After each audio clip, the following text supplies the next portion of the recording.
জালকাঠি রাজাপুরে বৈষম্য বিরোধী ছাত্র আন্দোলনে সকল শহীদদের স্মরণে আলোচনা সভা, দোয়া ও মিলাদ মাহফিল অনুষ্ঠিত হয়েছে। শুক্রবার বিকেল 5টার দিকে উপজেলার গণ অধিকার পরিষদ ও তার সকল সহযোগী সংগঠনের আয়োজনে উপজেলা স্বাস্থ্য কমপ্লেক্সের সামনে তাদের প্রধান কার্যালয়ে দোয়া ও আলোচনা সভা অনুষ্ঠিত হয়।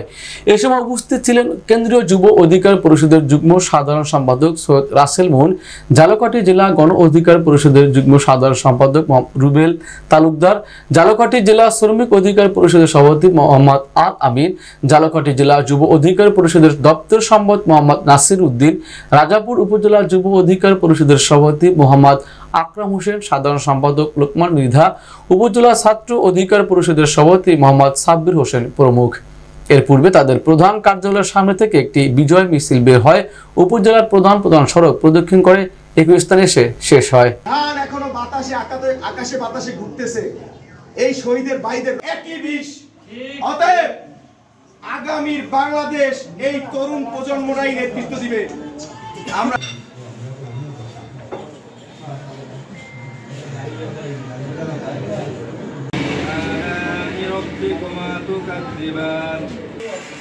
আমরা যারা এই দেশের জন্য আমরা 1971 সালে যে মুক্তিযুদ্ধ হয়েছিল, সেই যুদ্ধে আমরা স্বাধীনতা পেয়েছি, কিন্তু আমরা কথা বলার অধিকার পাই নাই, ভোটের অধিকার পাই নাই।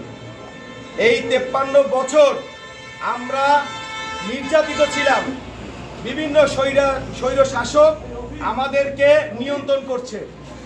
এই 53 বছর পরে আমাদের ছাত্র জনতার গণ অভ্যুত্থানে এই ফ্যাসিস্ট সরকারের পতন হয়েছে।